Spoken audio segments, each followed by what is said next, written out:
Hello and a very good morning to my dear children of class 7.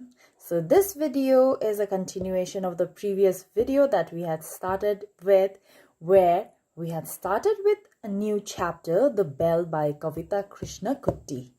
And in that video we discussed about a young girl, a girl who was a rebel, a girl who was willing to go against the norm of the society, where the society where she lived did not allow anybody to ring the bell, the temple bell, apart from the daughter of the Brahmin.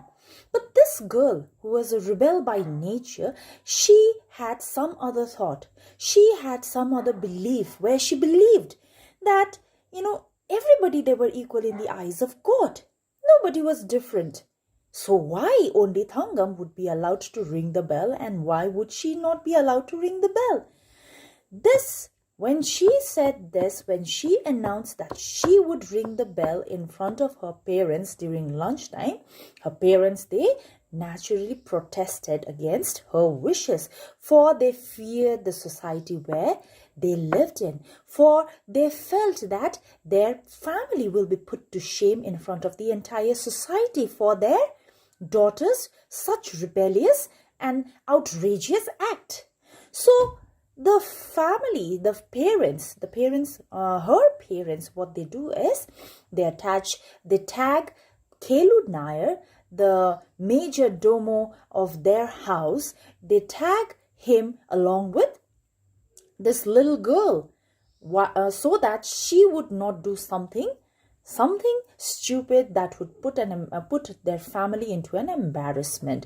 And she, on the other hand, she disliked, in fact, she found it a huge embarrassment to be tagged along by Kelu Nair wherever she went, for she felt that she was being treated like a child, and she did not want to seem she did not wish to look so.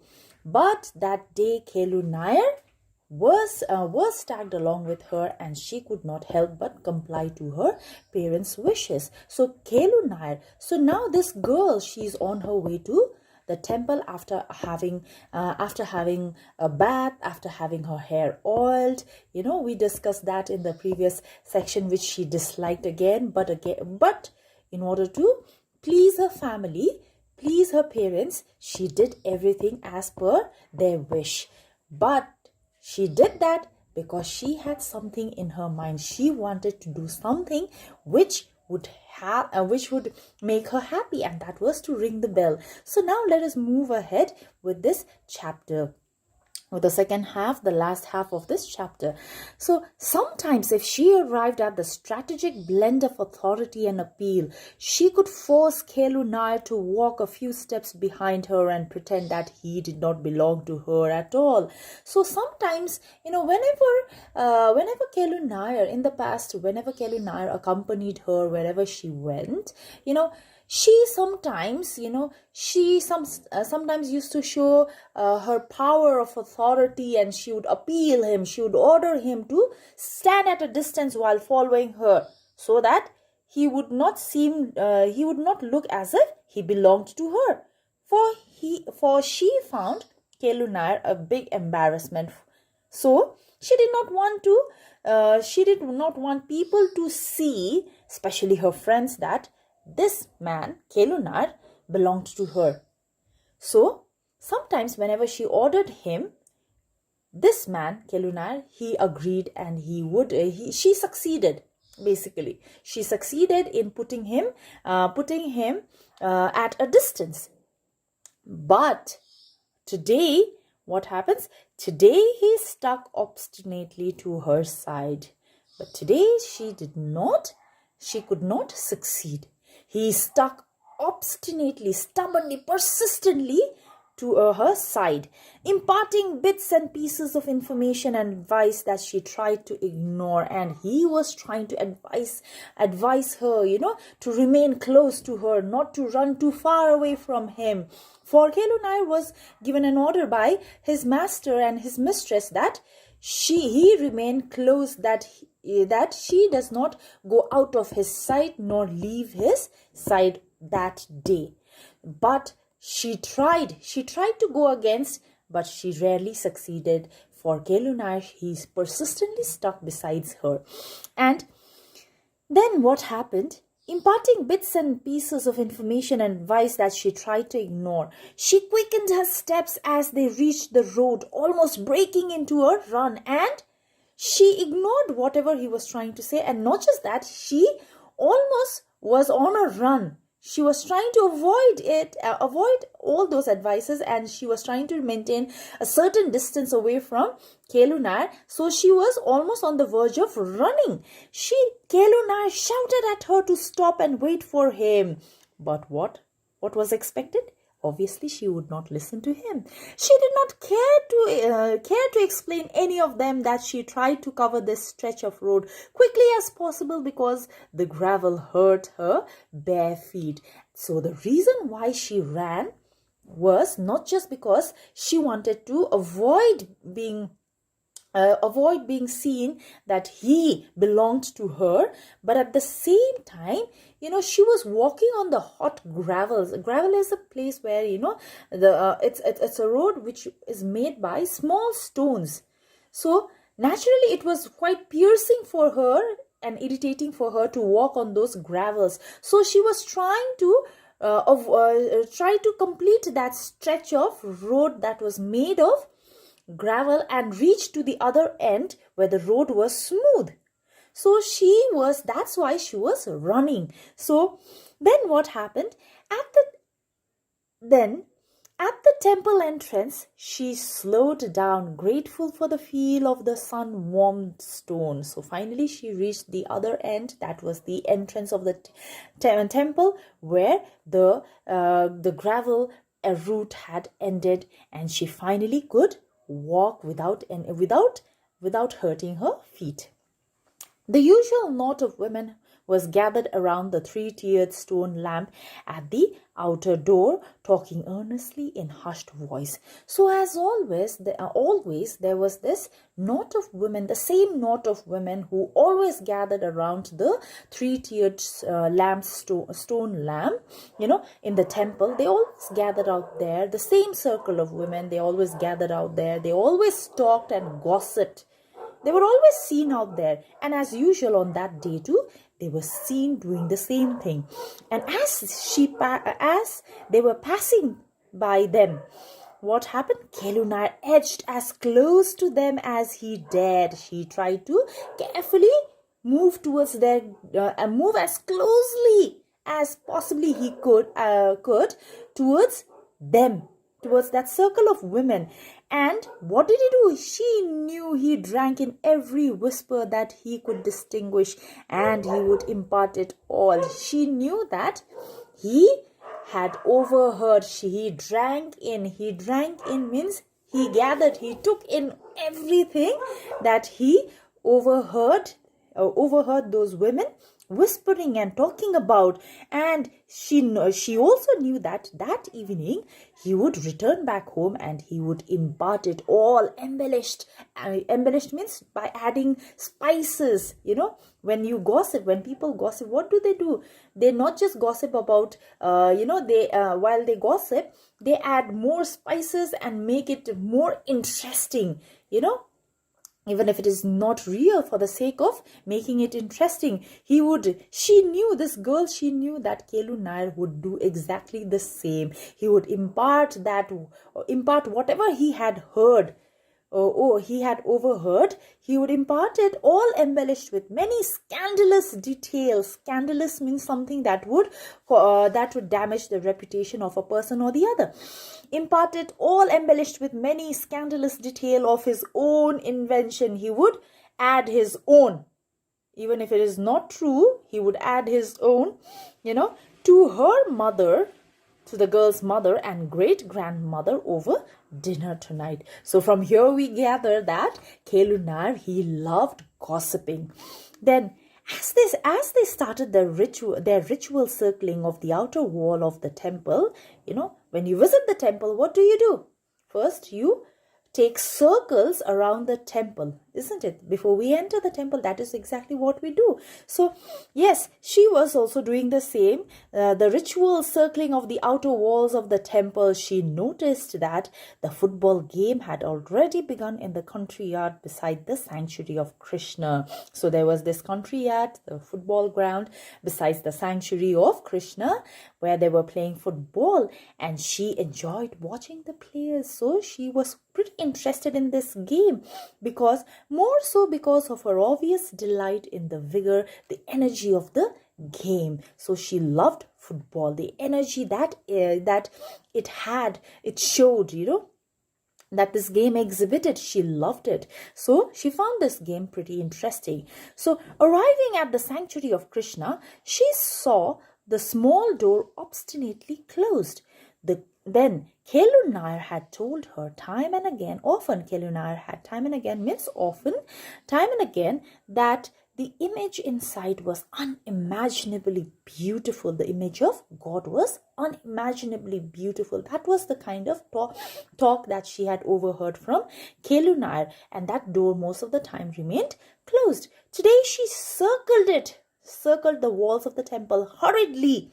For why is she hurrying for everything?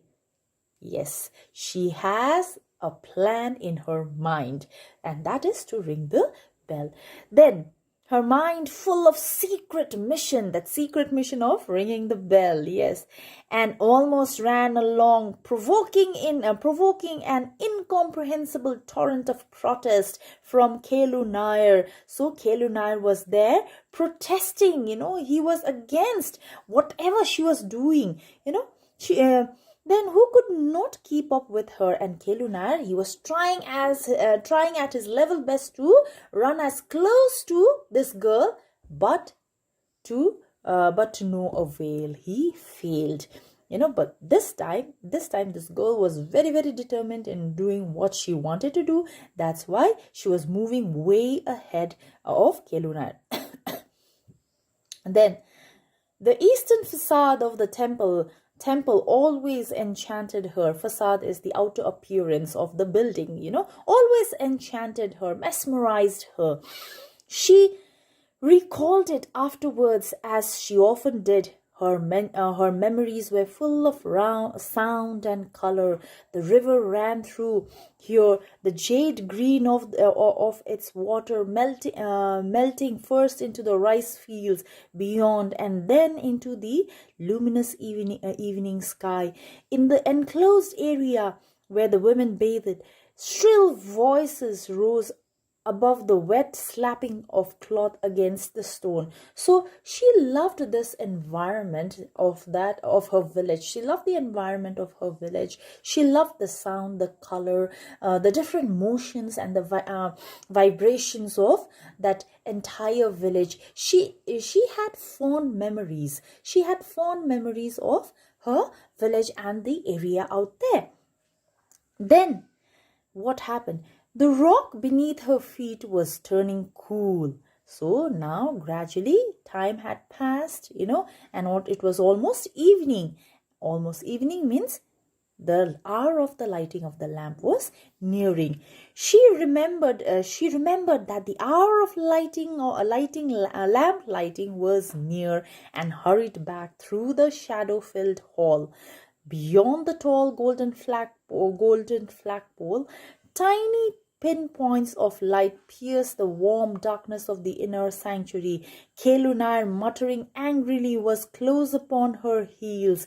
So this girl was still moving ahead, and this time she was moving faster. The minute she started moving faster, the minute she realized that the hour of the lighting of the lamp was nearing. So then Kelu Nair, on the other hand, was still not successful in keeping a close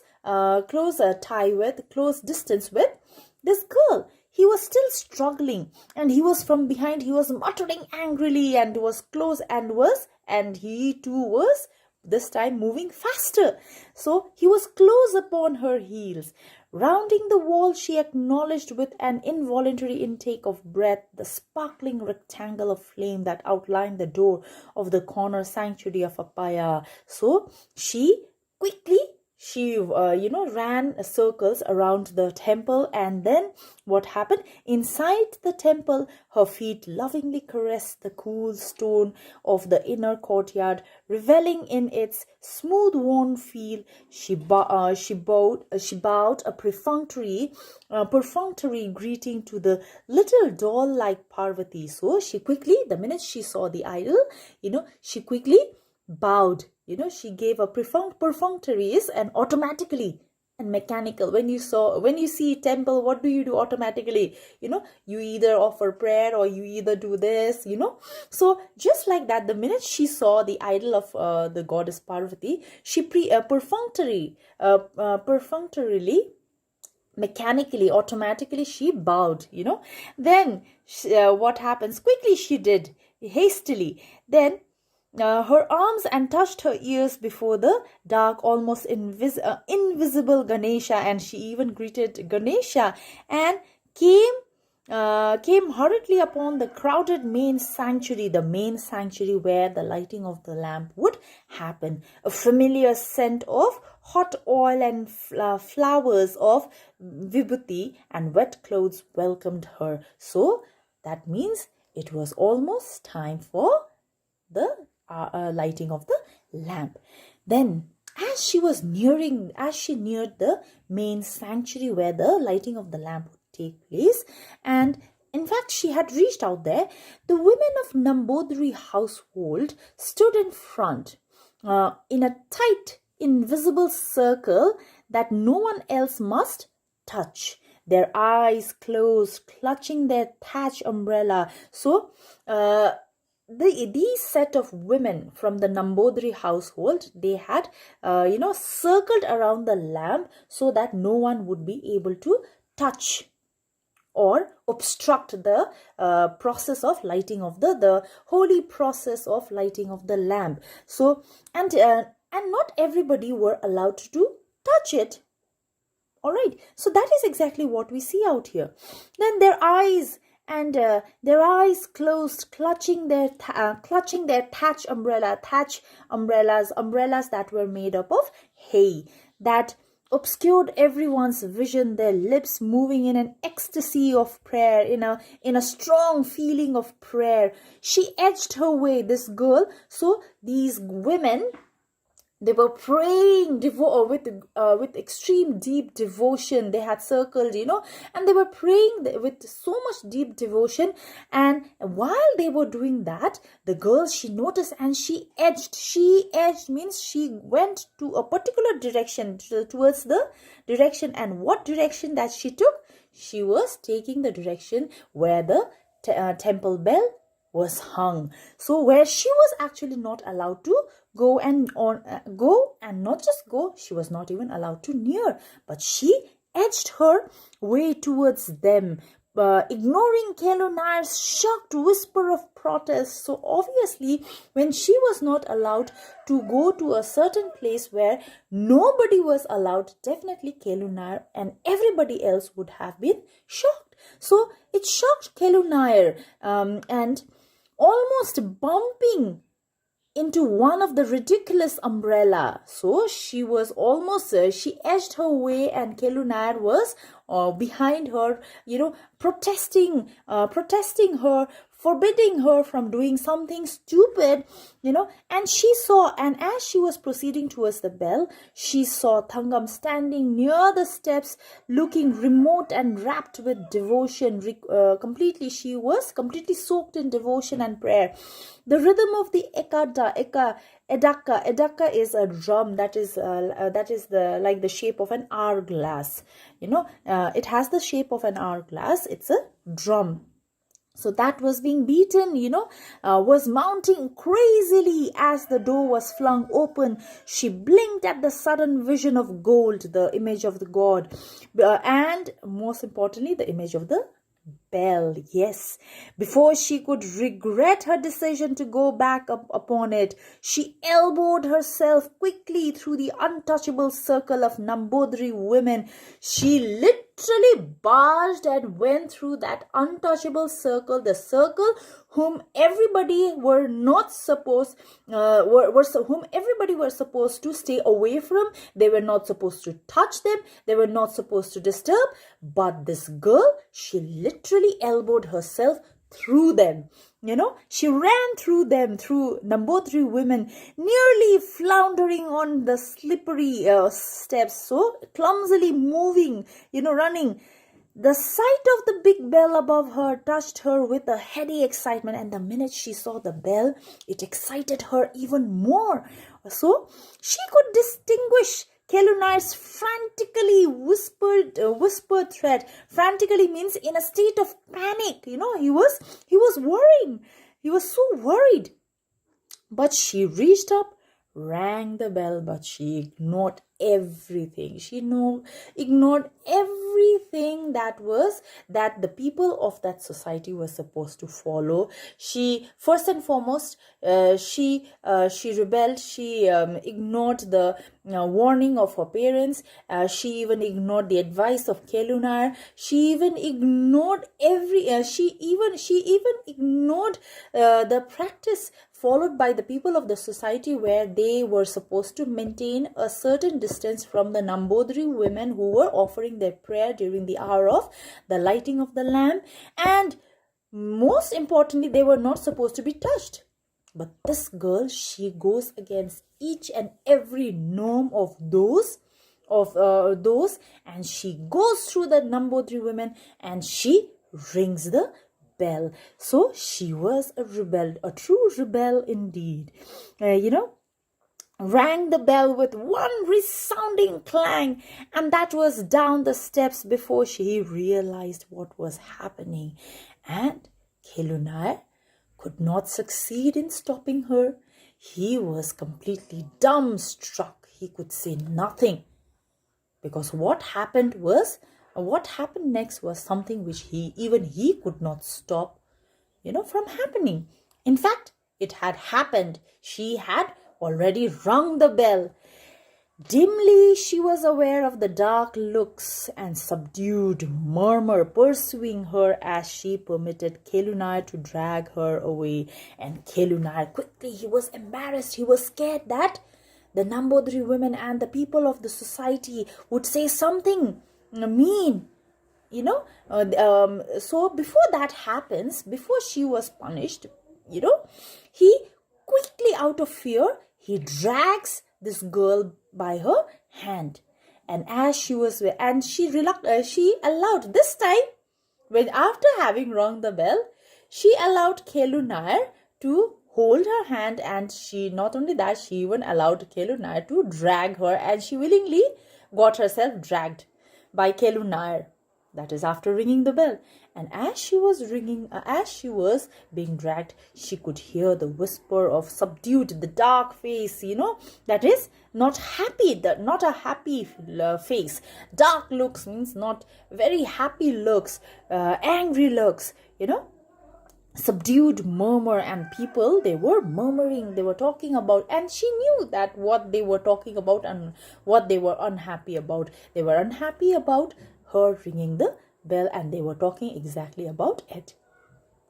Returning home in the gathering shadow evening, his imprecations grew louder and more vehement. Warnings of grandmother, terrible wrath of becoming, So then imprecation here means a spoken curse, all right? And vehement means showing strong feelings. So yes, warning of great-grandmother's terrible wrath was becoming real. She knew that the minute she would reach home, she would be really scolded. She would get a very good scolding from her great-grandmother, but she paid no heed at all, warnings. So Kelunar was so angry, he was warning. He was certain that her great-grandmother would definitely scold her, and he was trying to show her fear, show her fear by saying that, yes, today you are going to get a very good scolding from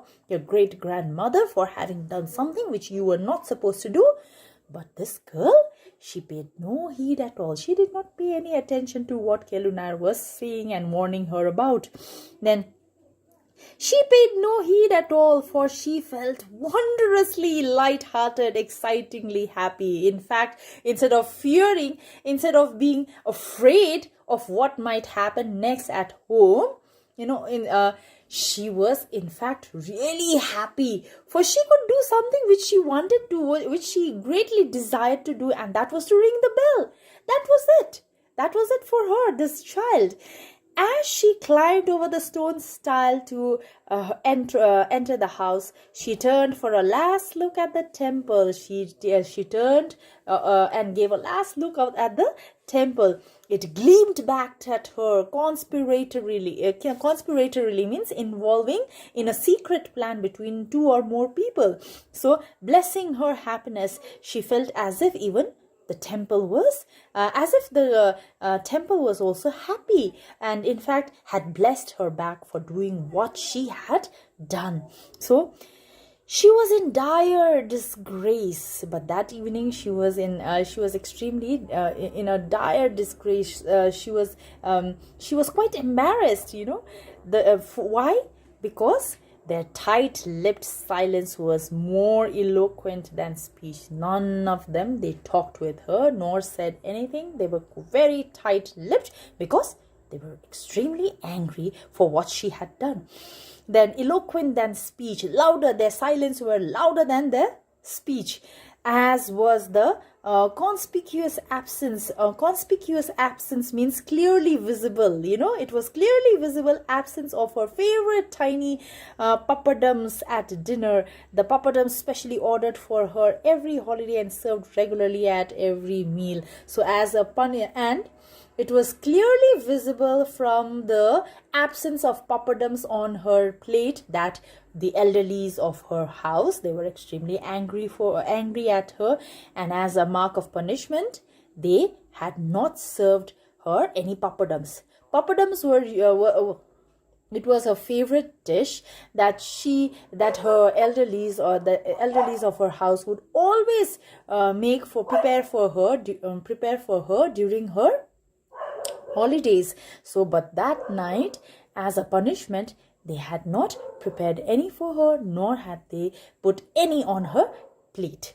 So she did not really care, for the silence seemed to be filled with 1,000 voices singing within her. That means she was so ecstatic, so happy for having succeeded in her plan, and that was to ring the bell. She wanted nothing more than that, for she was extremely rejoicing at what she had done and what she had succeeded. And she was quite sure that the golden god within the temple, in whose eyes all are equal, had accepted her gesture with love. So, as she had everybody, the entire people in the society were shocked. They were angry at what this girl did, and her parents, her family, the adults of her house, the elderlies of her house were also even more angry with her for not having taken their advice.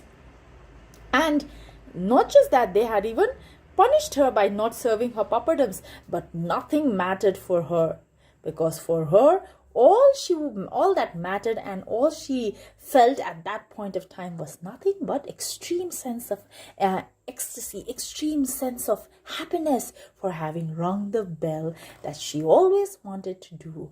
So with this, we come to an end of this wonderful story of the bell. I hope you all liked it. So thank you very much, my dear children. Have a good day.